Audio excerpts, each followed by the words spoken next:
araw, magandang buhay po sa ating lahat. Ito, flex ko lang po yung pagmamahal po ni Mami Joanna at ni Daddy Abel Pinoy ng Israel. Parehas po sila nasa Israel. Nakabili po tayo ng sibuyas. Nakabili po tayo ng patatas. Nakabili po tayo ng repolyo. Nakapagpabili pala. At ito po, dahil gusto ko ng maasim, nakapagpabili rin po tayo ng carrots. Ayan. Ito po. Ito yung resibo. At nakapagpabili tayo ng manggang maasim kasi gusto ko po ng may pinapapak na manggang maasim. Tapos, meron po tayong sayote. Ayan. Tapos po, meron tayong kamatis. Ayan, dami. Tapos, ito pa. Meron po tayong, mahilig tayo sa hilaw na gulay, pipino. Ayan. Tapos po, marami tayong okra. Ito okay na okay po ito. Ayan, napunit na po.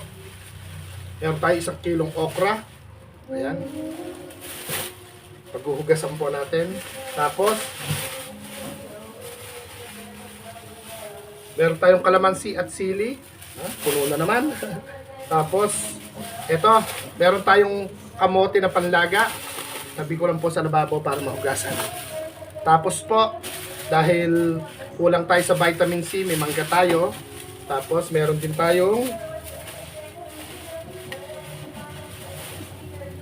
po tayong apple. Dami. At meron din po tayong santol para vitamin C. Ayan, ito po ang dami. Pagmamahal po ito ni Daddy Abel at ni Mami Joanna 50. Ayan po. Isang lababong gulay na naman yung kakainin natin. May patatas, may kamote, may sayote, may carrots, may mangga, may sili, may kalamansi, may okra, may pipino, may repolyo, may mansanas, at may santol. May sibuyas po, may bawang pa naman tayo. Ayusin ko po ito. Yon, Daddy Abel Pinoy ng Israel at kay Mami Joanna, maraming salamat po sa pagmamahal po ninyo. At sa mga mami po na nagmamahal kay Kuya Aw at sa mga katulad kong PW. Ayusin ko po. Tatabi natin ito sa higaan. Ayan, yung apple. Ayan, lalaki po ng santol. Araw-araw po kakain tayo ng isa nito para sa vitamin C.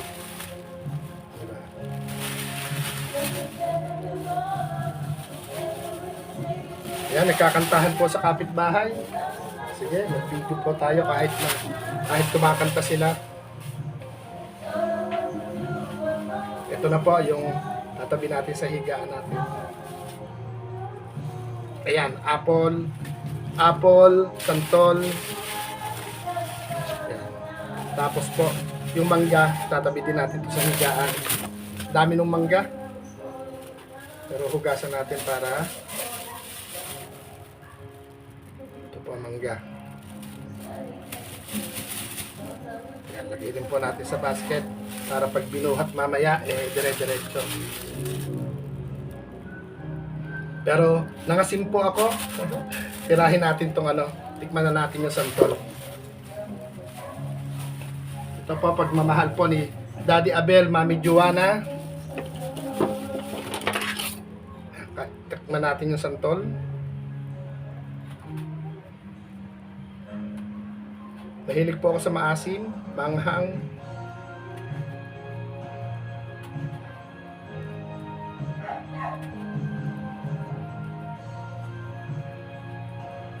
Mami Joanna, Daddy Abel, sa mga mami, maraming salamat po. Tignan natin. Ito muna, balat muna.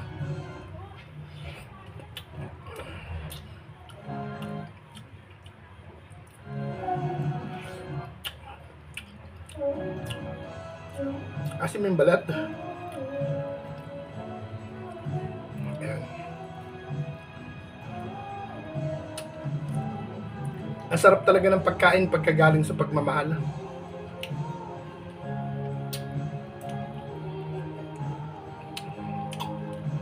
Daddy Abel, Mami Joanna, and ito pinabili sa pagmamahal.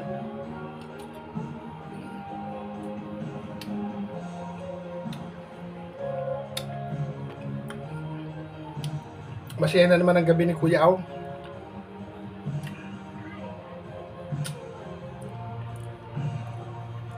Sarap ng santol.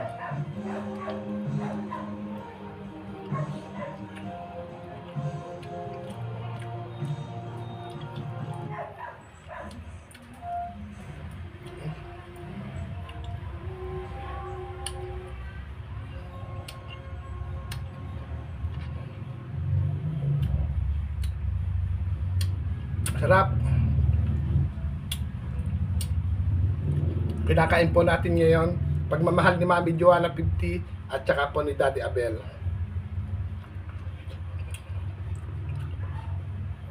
Isang linggong mahigit po kakainin natin to. Ayun po, may kamote, may sayote, may gulay pa po. Carrots, pipino, kamote. Ayan, tapos ayun pa, may apple, may mangga. Sarap.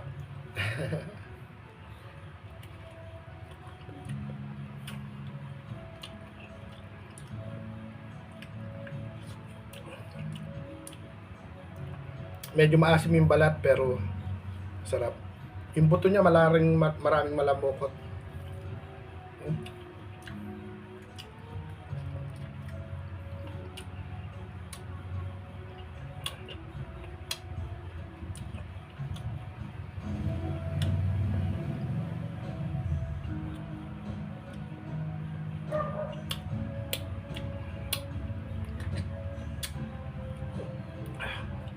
Next time po, saging na sabay pabibili natin.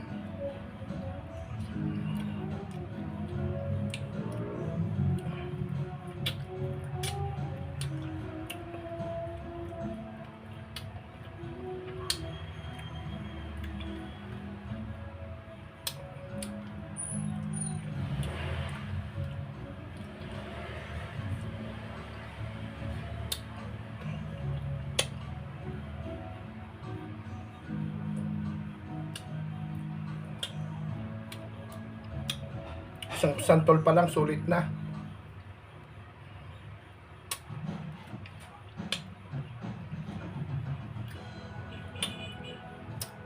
Tamis niya. Pero yung balat maasim.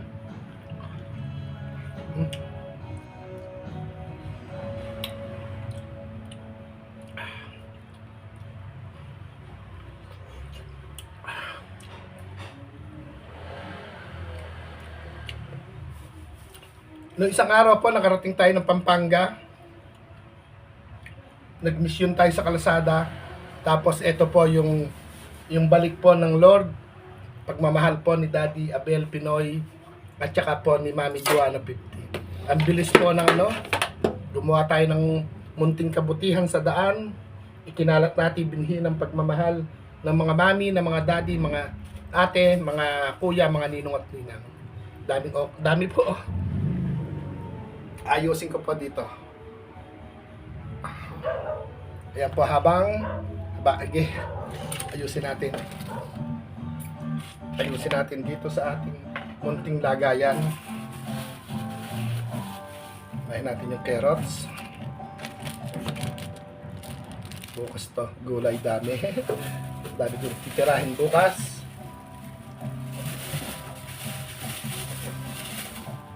Yan. Pero hindi po kakasya sa ating patungan. Yan. Ito kakasya. Ang mga tray po talaga. Polyo. Polyo tayo.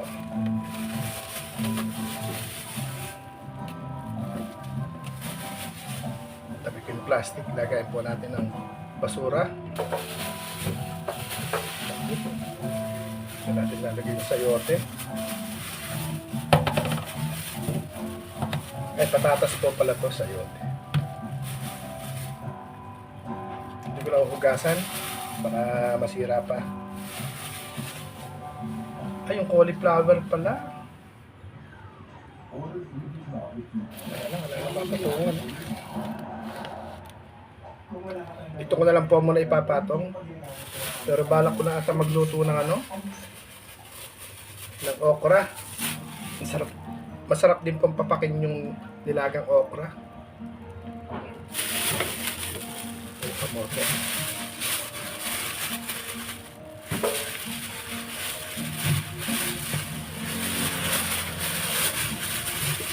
Pwede pang pirito, pwede pang laga po. Pero sabihin muna natin dito. Sa isang araw na.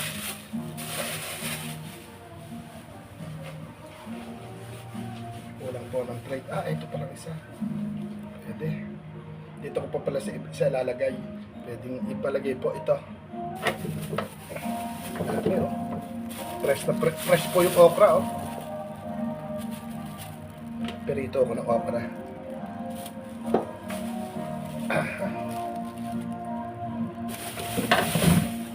Sayote pa. Sayote pa itong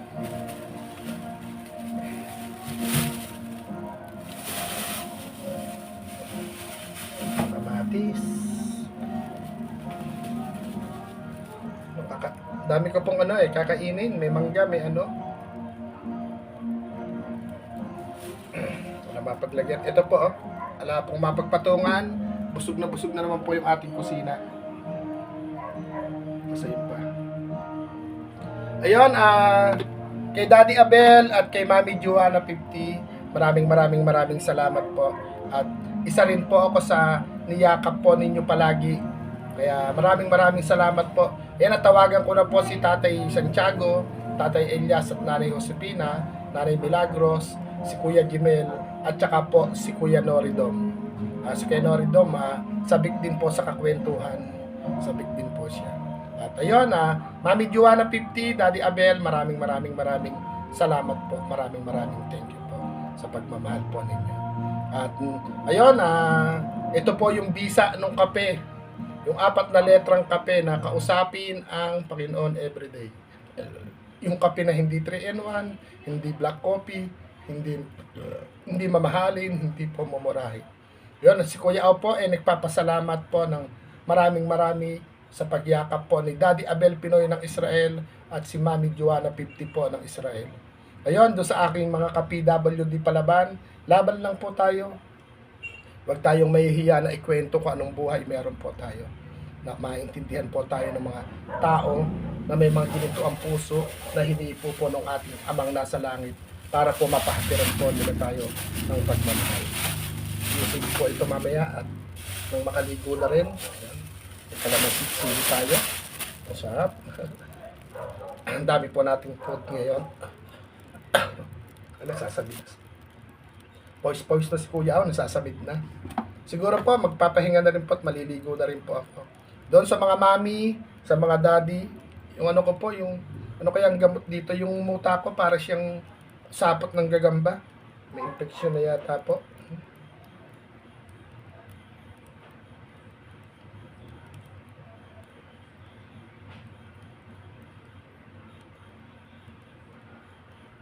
Parang lumalabo yung paningin ko para may sapot ng gagamba. Pero ganun pa man po, mutain man si Kuya Au, ako pinagpapasalamat ng marami. Doon po sa ating sa live po natin, medyo daplis na naman magsalita si Kuya Au. Sana po maunawaan po ng ating mga mami, mga daddy, mga ate, mga kuya, mga ninong at ninang. Ito pong pagmamahal po natin na na-receive na pagmamahal. Pagmamahal po ito ni Daddy Abel Pinoy ng Israel at pagmamahal din po ni Mami Joanna 50 ng Israel din po. Matagal-tagal ko itong bibirahin. Matagal-tagal po ito na tuloy-tuloy pa rin po yung ating pagkain ng no rice. Kasi ayaw pumayat ni Kuya Au. Kakapuyak. Kaya ayun, maraming salamat po sa lahat. At yung ating upload video, puro video pa sa salamat. Kasi po, nakalabas tayo, nakapunta po tayo ng Pampanga, nag-ikot-ikot, iilan yung mga nadaanan natin kasi araw ng linggo po yon. Pero ganun pa man po, itutuloy-tuloy pa rin po natin ang ating munting biyahe pagmamahal. Nakasama po ang mga mami, mga daddy, mga ate, mga kuya, mga ninong at ninang. At sa mga ma'am and sir, tulad po kanina sa live natin, may ate Mia Amor po tayo na nakilala pong panibagong ate po. Ayan, kung di man po nakakapagtambay si Kuya Au sa inyong mga live, sa ating mga mami, mga daddy, mga ate, mga kuya, mga ninong at ninang, sana po maintindihan nyo po si Kuya Au. Isa lang yung katawan ni Kuya Au. 1/4 pa. Kaya ayun, Mami Daya ay Mami Dayan. Mami Juana 50 at kay Daddy Abel Pinoy. Yun, hanga po ako sa pagmamahalan din po ninyong dalawa dahil bihira po na yung magjowa po o mag-asawa o mag-jowa o mag-boyfriend girlfriend na isa yung adhikain ng puso. Sabi ko nga po palagi, masarap tumulong sa mga tao po na may mga ginintuang puso. Pero magtabi po kayo ng para sa kinabukasan para po sa pagdating po ng time na pagod na kayo dyan sa ibang bansa, meron po kayong mahuhugot na isinuksok.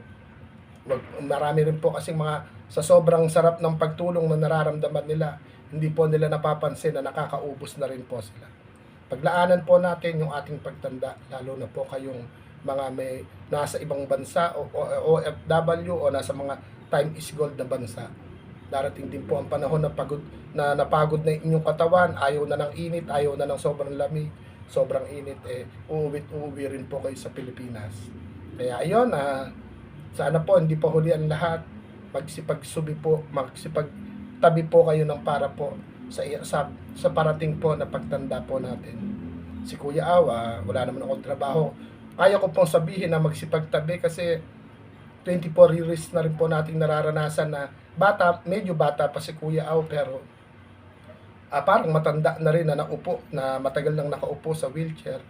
Kaya po, ano man yung pangarap mang abutin po namin naman mga kapansanan, wala na po kaming kakayanan para abutin pa yon. Siguro dahil naranasan namin itong buhay kung paano maging malungkot, buhay na kung paano magkaroon ng kapansanan or ramdam po namin at namumuhay halos sa maghapon, kung walang cellphone, wala naman kami nakakausap. Kaya doon po sa mga mapagmahal at may mga nagniningning na pusong ginintuan, sa mga mami, sa mga daddy, sa mga ate, sa mga kuya, sa mga ninong at ninang na yumayakap po sa munting biyahe pagmamahal na ginagawa po natin. Magtabi po kayo, mag-ipon din po kayo para sa sarili po ninyo. Yung pagtulong, marami po tayong matutulungan kung gusto lang nating tumulong. At hindi naman po pwedeng lahat po itutulong po ninyo. Kami po, mga PWD, masaya po kami na nakaka-receive ng pagmamahal po sa inyo. Pero iniisip din po namin na paano kung dumating na kayo sa time na magkaedad or ingat po, wag naman po sana, napakahirap po kasi ng may kapansanan. At saka may mga may edad na rin tayong mga naibablog, mahirap po tumanda, lalo na kung tatanda po tayo din ng walang-wala, napakahirap. Kaya po, yun, ingat po ang lahat. At ako po yung muling nagpapasalamat po sa mga daddy, sa mga mami, sa mga ate, sa mga kuya, sa mga ninong at ninang. At ito po, itong pagmamahal po na na-receive po natin kay Mami Joanna 50 ng Israel at kay Daddy Abel Pinoy po ng Israel din po. Ito, ang dami ko pong gulay. At may prutas pa ako. Puro maasim. Mangga, santol, tsaka mansanas. Siguro walang nakitang dalandan. Sabi ko, lahat ng maasim kung kayang bumili. Kahit pa isa-isa lang. Nung pala pa isa-isang kilo nabili. Kaya ayun, maraming salamat po. Maraming salamat. Daddy Abel Pinoy ng Israel at kay Mami Joanna 50 po ng Israel. Ingat palagi at nakikita naman po ng Lord sa lahat po ng mga may ginintuang puso. Nakikita po ng Lord yung galawan natin dito po sa ibabaw ng lupa. Kitang-kita niya po at pinanonood niya po yung ating mga galawan po at yung ating mga ginagawa. Kaya pasensya na rin po kung si Kuya ko minsan may pagkabalahura. Yun po yung nararamdaman ng puso ko. Kumbaga, ano rin po ako kung minsan lumalabas yung pagkasiloso ko. Siloso sa bilang pamilya, bilang tunay na kaibigan. Hindi po siloso para sa jowa ba o ano, hindi po. Kasi ganito po ako makipagkaibigan. Pamilya ko po na itinuturing. Kaya kung minsan hindi nyo po nagugustuhan yung lumalabas sa bibig ko, yun ang nararamdaman ko. Nalulungkot yung puso ko kaya nagiging maingay yung aking pananalita. Pero yun, sana po sa dami po ng kaugalian dito sa ibabaw ng lupa, may mga kanya-kanyang diskarte. Pero mas maganda po sana yung discarding totoo na kahit walang blessing, kahit meron, kahit wala, ang importante matibay pa rin po yung samahan na pagiging magtunay na magkaibigan at magkakapamilyang nagtuturingan. Kaya po yan, Daddy Abel Pinoy, Mami Joanna 50, maraming salamat sa pagmamahal po sa aming anim. Tatay Santiago, Tatay Elias, naka-asawa at asawa din po ni Tatay Elias si Nanay Josepina, at syempre po si Nanay Milagros, si Kuya Jimel, tapos po si Kuya Noridom, at syempre ito, si Kuya Awang pang-anim. Aabot sana tayo ng 7-8, pero sa hindi po natin napaabutan ng pagmamahal, may intindihan naman po nila. 8 po sana tayo, o pampito yung blind na nag-aalaga po na taga Isabela. Soon, makakapagpahatid din po kami ng pagmamahal sa iyo. Yan, babay po. God bless po sa ating lahat. At bumabati si Kuya Aw ng magandang araw at magandang buhay po sa ating lahat. Ingat po tayong lahat. At yung kape na 4 na letra, huwag po natin kakalimutan. Kape, kausapin ang Panginoon everyday. Bye-bye po. God bless po sa lahat.